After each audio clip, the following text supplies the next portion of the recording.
सब देखने और सुनने वालों की खिदमत में मोहब्बत भरा सलाम चलेंगे जर्मनी। अरफान अहमद खान साहब हमारे साथ हैं जर्मनी से। जर्मनी में पार्लियामेंट में इस वक्त खलबली मची हुई है। खान साहब क्या चल रहा है सियासी तौर पे? जी जी, सियासी तौर पे क्या हालात हैं?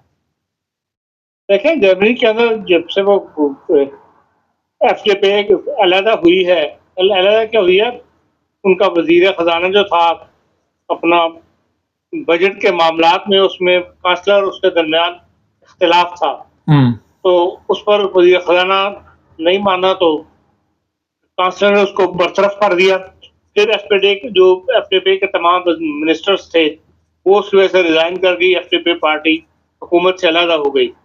तो उसके बाद अब जो एक अक्सरियत की हुकूमत तो नहीं कह सकते आप, लेकिन बहरहाल कारोबार जिंदगी उनका सियासी उसी तरह चल रहा है। असेंबली का इजलास भी हो रहा है, बिल भी पास हो रहे हैं। सिर्फ ये एक फर्क है कि भाई अगर कोई ऐसा कानून आ गया जिस पे आपको राय शुमारी करनी पड़ी तो वहां पे कांसलर को इम्कान है कि शिकस्त हो जाएगी। तो अभी तक जो शेडो के साथ इनको बड़ी उम्मीद थी कि पहले भी इन्होंने मिलकर गवर्नमेंट की हुई है कि वो माशी मामलात में है उसमें उनका साथ दें और वो बिल रिजेक्ट ना हो, लेकिन उसकी यकीन दहानी जो है वो फ्रीडरिश मैट से नहीं करवाई। और इन्होंने कहा था कांसलर ने कि मैं जनवरी के अंदर जो है एतमाद का वोट लूंगा, लेकिन फ्रीडरिश मैट ने यही कहा है कि नहीं, आपको उससे पहले इसका एतमाद का वोट लेना चाहिए। तो इस लिहाज से एक डामाडोल कहना चाहिए सिचुएशन के अंदर हुकूमत चल रही है। और नजर यही आता है कि वक्त से पहले आपको जर्मनी में इलेक्शन करवाने पड़ेंगे, और अगलबन अब जो गुफ्तगू हो रही है वो यही है कि अप्रैल में, ये मार्च अप्रैल के अंदर जर्मनी के अंदर इलेक्शन करा दिए जाए। 15 दिसंबर के बाद वैसे ही कोई ऐसी पार्लियामेंट जो है इतनी एक्टिव काम नहीं करती, तो उनका ख्याल यही है कि भाई दिसंबर तक हम इसको खींच लें, उसके बाद फिर नए इलेक्शन हो और उसके बाद जो है नई गवर्नमेंट बने। तो अगर ऐसा सिचुएशन पैदा हो गई तो उसमें बहरहाल इस एसपीडी को, मौजूदा चांसलर साहब को शिकस्त का सामना करना पड़ेगा, और फ्रीडरिश मैट्स का नाम दिया जा रहा है कि ये अगला चांसलर जर्मनी का होगा। लेकिन ऐसा कोई हलचल जो है माशरे में, सोसाइटी में मौजूद नहीं है कि भाई ये इतना बड़ा वाकया क्या हो गया। ये सियासत में मतलब इस तरह होता ही है, जब आप मिलकर हुकूमत कर रहे हैं और कोई निकल जाए तो फिर उसका नुकसान इस किस्म का हो ही जाया करता है। उसी से जर्मनी इस वक्त गुजर रहा है, लेकिन कोई ऐसी हलचल नहीं है जिसकी वजह से कोई हंगामा खड़ा हो गया हो जर्मनी के अंदर। खान साहब ये बताइए कि सूबाई जो हुकूमत होती है वो तो काम करती रहती है ना मामूल के मुताबिक, या उसके भी इलेक्शन साथ ही फिर करवाने पड़ते हैं जर्मनी में? नहीं, जर्मनी के अंदर तमाम इलेक्शन जो है उनकी डेट इफेक्ट्स हैं, और सूबाई इलेक्शन, असेंबली का इलेक्शन जो है वो 4 साल के बाद होता है, और वो रूटीन के अंदर होते चले गए हैं। अभी पिछले महीने भी 2 इलेक्शन हुए हैं, उससे पिछले महीने भी 2 असेंबलियों में इलेक्शन हुए थे, जिसके अंदर जो है वो आपकी एएफडी पार्टी जो है अक्सरियत के साथ वोट लेकर गवर्नमेंट बनाने की पोजीशन में आ गई थी। तो ये जर्मनी का सूबाई सिस्टम बिल्कुल और है, और नेशनल इलेक्शन जो है का सिस्टम वो बिल्कुल और है। अच्छा, एक और बड़ा अहम सवाल है, फर्ज करे अगर इत्तेमाद का वोट नहीं लिया जाता और इसी तरह कुछ अरसा गुजारा जा सकता है, या ये जरूरी है कि अब लेना ही पड़ेगा? नहीं, अगर तो इत्तेमाद का वोट ले, मतलब अगर तहरीक पेश हो जाती है अदम इत्तेमाद किया कि इत्तेमाद का वोट लिया जाए, और अगर इत्तेमाद का वोट लेना पड़ गया और अगर वोट ना ले सके तो फिर चांसलरशिप खत्म हो जाएगी। अच्छा, एक और बड़ा इसमें अहम सवाल है कि फर्ज करे इत्तेमाद के वोट में कामयाब नहीं होते तो इंतखाबात तक फिर कौन गवर्नमेंट चलाता है जर्मनी में? क्या सिस्टम क्या है फिर वहां का?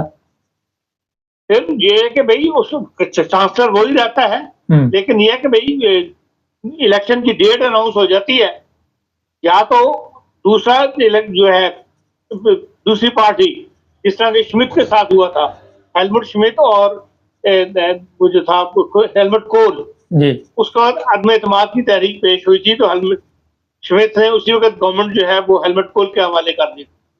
और अब भी अगर दूसरी पार्टी इतने वोट ले जाती है कि उनके पास अक्सरियत हुई तो फिर उसी वक्त जो है वो उन्हीं की पार्टी का कांसलर जो है वो बन जाएगा, और फिर अगले इलेक्शन तक फिर वो वही उन्हीं का पार्टी का कैंडिडेट होगा, मतलब चांसलर होगा।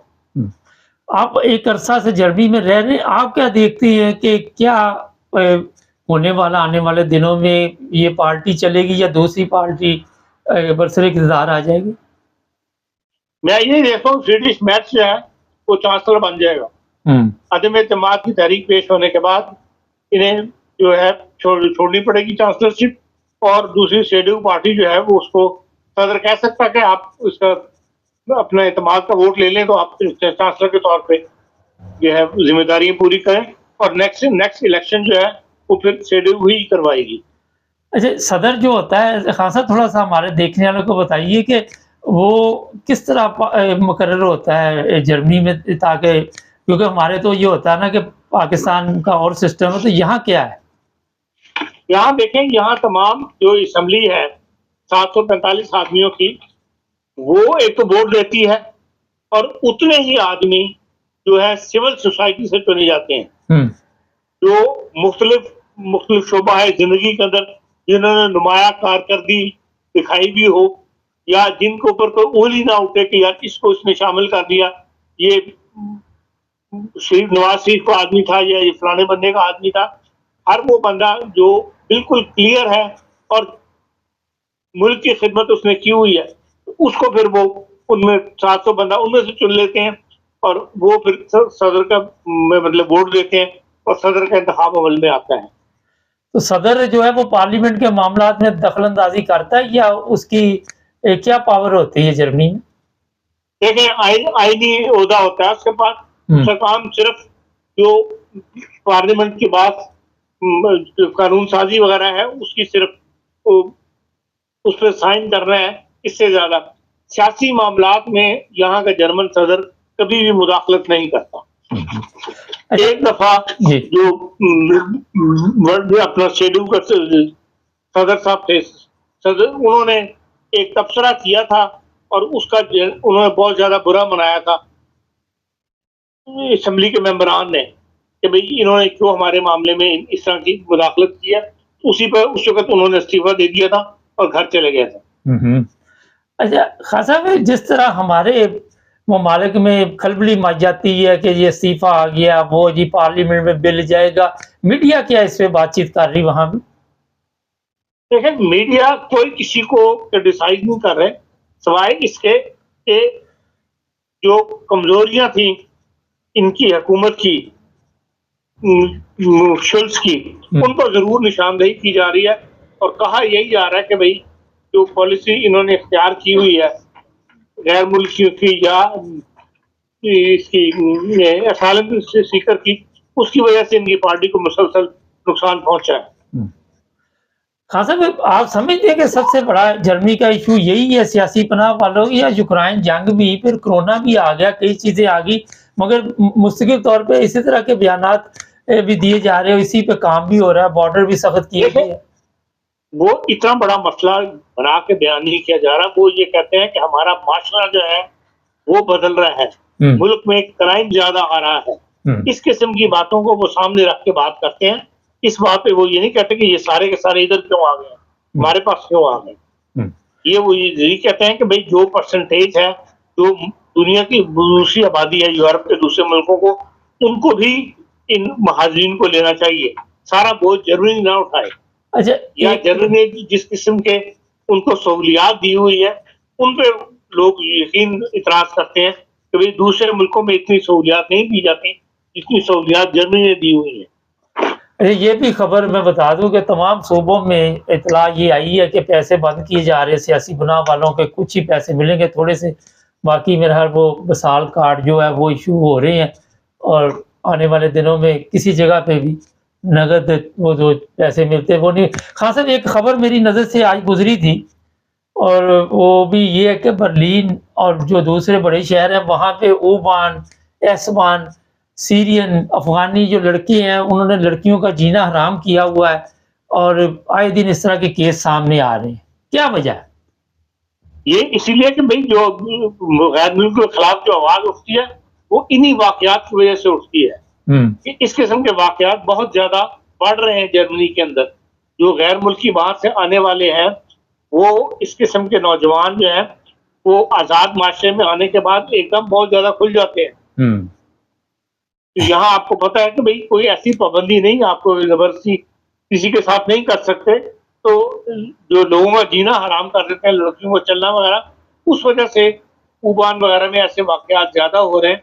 तो उस वजह से जो है उसके खिलाफ आवाज़ यकीनन उठाई जाती है। लेकिन बहरहाल अभी भी मामला कंट्रोल में है और पुलिस इस मामले में ज़्यादा हरकत में आई हुई है। चले, बहुत शुक्रिया खान साहब। या। नाज़रीन, ये सोशल मीडिया पे खबरें चल रही हैं और वहाँ पे बताया जा रहा है कि जो गैर मुल्की सियासी पनाह वाले यहाँ पे आए हुए हैं, उनमें सीरियन, अफ़गानी दोनों का नाम सर-ए-फ़हरिस्त है। बर्लिन, हैम्बर्ग, बड़े-बड़े शहरों में इनकी गिरफ्तारियों की भी खबरें हमें मिलती रहती हैं। ये आराम से नहीं बैठते। कल मेरे ऑफ़िस में या शायद परसों एक बंदा आया था अफ़गानिस्तान का, उससे बातचीत हुई तो उसने कहा ये जो लोग हैं, खास वो अफ़गानिस्तान से था, तो वो कह रहा ये जो लोग हैं ये मुख्तलिफ़ गाँव से आए हुए हैं, इनके पास तालीम नहीं है, ये जाहल है, इनको इस चीज़ की अहमियत का इल्म नहीं है कि जिन ममालिक में हम आए हुए हैं वहाँ पे हमें एक अच्छी ज़िंदगी मिल रही है और उससे फ़ायदा उठाने की बजाय उन लोगों के लिए मुश्किलात पैदा कर रहे हैं। अब आप अंदाज़ा लगा लें, कई दफ़ा मैंने बताया कि मेहमान अगर आपको इस तरह डिस्टर्ब करने लगे तो फिर क्या किया जाए। खैर, खान साहब ने अभी तफ़सील से बताया जर्मन गवर्नमेंट का, और देखने कितना फ़र्क है। कोई वहाँ पे ज़ाब नहीं आया हुआ, कोई फाड़लो नहीं पड़ी हुई जिस तरह हमारे पड़ी होती है, क्योंकि यहाँ पे धांधली नहीं होती। हमारे चैनल को सब्सक्राइब करें, जुड़े रहें हमारे साथ।